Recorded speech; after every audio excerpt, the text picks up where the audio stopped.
కాంగ్రెస్ పార్టీపై మాజీ ఎమ్మెల్యే వినయ్ భాస్కర్ మండిపడ్డారు. కాంగ్రెస్ ప్రభుత్వం మొద్దునిద్రలో ఉందని, దేవాదుల ప్రాజెక్టును 10% కూడా పూర్తి చేయలేని నిస్సహాయ స్థితిలో ఉందని విమర్శించారు.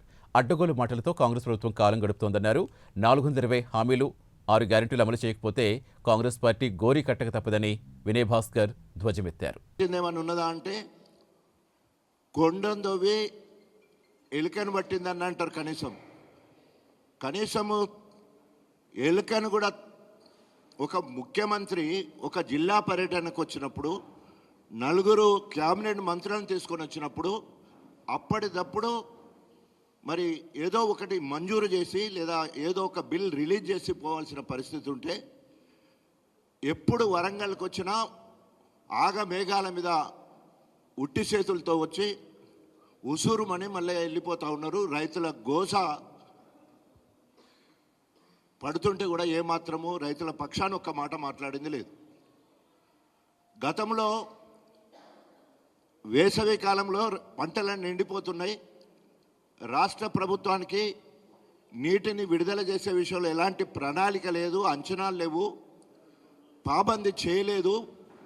ఎక్కడికక్కడ వేల ఎకరాలు ఎండిపోతున్నాయి అని జిల్లా కేంద్రాల్లో ధర్నా చేస్తే ఆగమేఘాల మీద బట్టి విక్రమార్క ఆధ్వర్యంలో 6 క్యాబినెట్ మంత్రులు సమ్మక్క సారాలమ్మ బ్యారేజ్ దగ్గరకు వచ్చి దాన్ని పరిశీలించినట్టు చేసుకొని అప్పుడు కూడా 39/kV 11kV ఒక సబ్స్టేషన్కు శంకుస్థాపన చేసిపోయిండ్రు.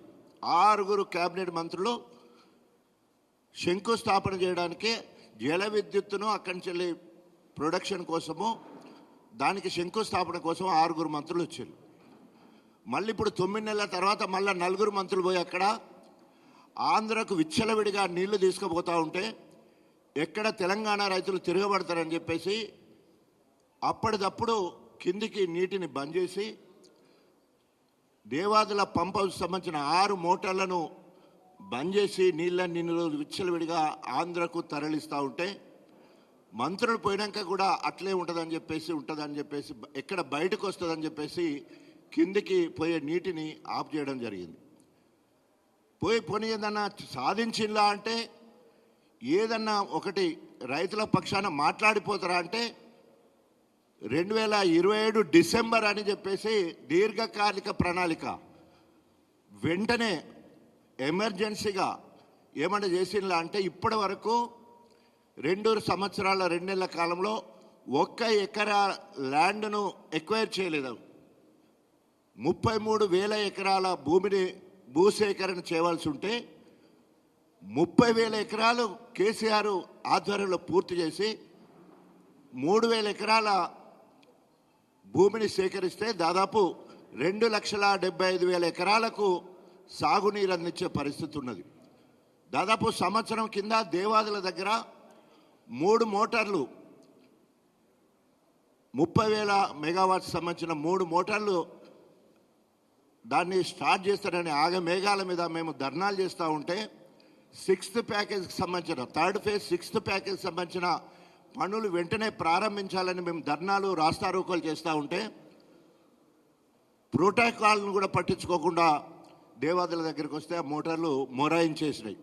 ఆ రాత్రంతా ఆర్ఈసీలోనే పండుకొని మరి విలాసవంతమైన గెస్ట్ హౌస్లో ఉండి ఏ రాత్రో తుస్సుమని పరారైన సంగతి.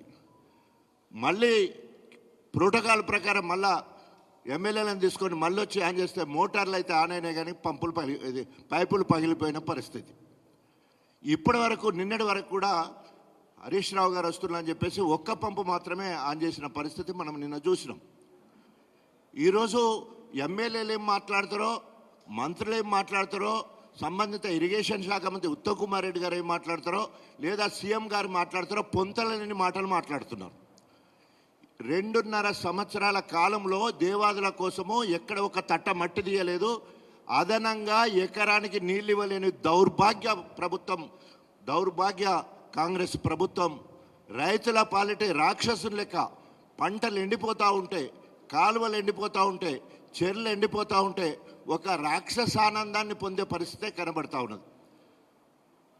6th ఫేజ్ కింద ఉప్పుగల్లు రిజర్వాయర్ కింద మెయిన్ కెనాల్కి 535 కోట్ల ఎస్టిమేషన్లు పెంచి 1001 కోట్లు మంజూరు అయిపోయినాయని చెప్పేసిండు. ఇప్పటివరకు ఒక్క పైసా కూడా రాలే. ఒక్క పైసా కూడా ఈరోజు వరకు అదనంగా పైసా రాలేదు, పని మొదలు పెట్టలేదు, తట్ట మట్టి కూడా తీయలే. 2022లో కేసీఆర్ గారి చేత మంజూరైన 3 లిఫ్టులకు సంబంధించిన విషయం 104 కోట్ల రూపాయలకు సంబంధించిన పనులు కడియం శ్రీ 2 సార్లు 2 దిక్కుల బొందదవిపోయిండు, తట్ట మట్టి తీయలేదు, అక్కడ పోయి పిండాలు పెట్టినాం. 2003లో గంగారం దగ్గర చంద్రబాబు నాయుడుతో కేసీఆర్ గారు పోయి అక్కడ మన కడియం శ్రీఆర్ గారు అక్కడ పోతే 17 నెలలైనా తట్ట మట్టి తీయకపోతే అప్పుడు అక్కడ కూడా పిండాలు పెట్టినాం. ఈ హామీలు ఇచ్చి పనులు చేయకపోతే పిండాలు పెట్టే వంతు నాదైతుంది, పనులు తూతూ మంత్రంగా మొదలుపెట్టేది కడియం శ్రీఆర్ అవుతుంది. గణపురంలో 3-4 దిక్కులు ఇప్పుడు అదే పిండాల కార్యక్రమం మళ్ళీ మొదలు కాబోతా ఉన్నది. 1000 కోట్లేమో దేవాదుల మన దేవన్నపేట దగ్గర 1000 కోట్లు అని చెప్పిండు, తుస్సు ఒక్క పైసా రాలే. 1001 కోటి 1000 కోట్ల రూపాయలు మన ఉప్పుగల దగ్గర అన్నారు, దానికి ఒక్క పైసా రాలేదు.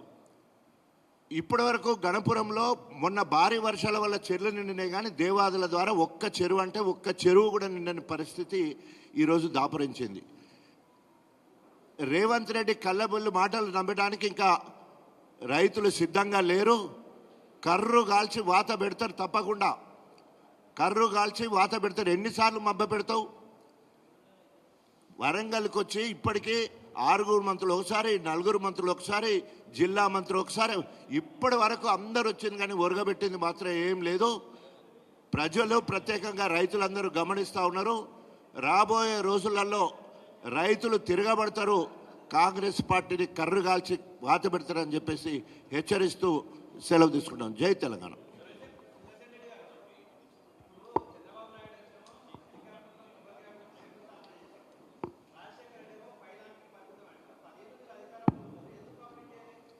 Good question sir. 7,300 కోట్ల రూపాయల ఖర్చు దేవాదుల ప్రాజెక్టు మీద వరంగల్ జిల్లా రైతులకు నీళ్ళు ఇవ్వడం కోసం కేసీఆర్ గారి ప్రభుత్వం ఖర్చు పెట్టింది. ఫేజ్ 1, ఫేజ్ 2 అసంతృప్తిగా ఉన్నటువంటి దాన్ని పూర్తి చేసి దాంట్లో ఉన్నటువంటి ల్యాబ్సెస్ కరెక్షన్ చేసి ఫేజ్ 1, ఫేజ్ 2ను మేము పూర్తి దశకు తీసుకొచ్చినాం. ఫేజ్ 3 అయితే రూపకల్పన చేసింది కేసీఆర్ గారు మాత్రమే. ఫేజ్ 3లో భాగమే రామప్ప బ్యాలెన్సింగ్ రిజర్వాయర్, ఫేజ్ 3లో భాగమే దేవన్నపేట, ఫేజ్ 3లో భాగమే ఈ ప్రపంచంలోనే అత్యంత పొడవైనటువంటి టన్నల్ నిర్మాణం దేవాదుల కింద చేసింది కేసీఆర్ గారు మాత్రమే. అందులో రామప్ప నుంచి దేవన్నపేట వరకు 49.5 కిలోమీటర్ల దూరం టన్నల్ నిర్మాణం పూర్తి చేసింది మేమే. దేవన్నపేట దగ్గర వరకు కూడా నీళ్లను ఫేజ్ 3లో తీసుకొచ్చింది మేమే. సో మా కాలంలో 7,300 కోట్ల రూపాయల ఖర్చు పెట్టి ఆ ప్రాజెక్టును పురోగతి వైపు మేము నడిపించినాము. ఇప్పుడు 2.5 సంవత్సరాలలో 1 రూపాయి కూడా ఖర్చు పెట్టకపోగా సమీక్షల పేరు మీద సమయాన్ని వృధా చేస్తూ దాని అంచనాలు పెంచే విధంగా ప్రయత్నం చేసి కొత్త ఎస్ఎస్ఆర్ రేట్లు రాగానే ధరలు పెంచి దాని నుంచి కమిషన్లు దొబ్బుకునే ప్రయత్నం చేస్తూ ముఖ్యమంత్రి రేవంత్ రెడ్డి గారు 1000 కోట్ల రూపాయలను దేవాదుల ప్రాజెక్టు ద్వారా పెంచిన అంచనాల నుంచి వసూలైన డబ్బునే ఢిల్లీకి పంపిస్తానని చెప్తున్నాడు. Thank you.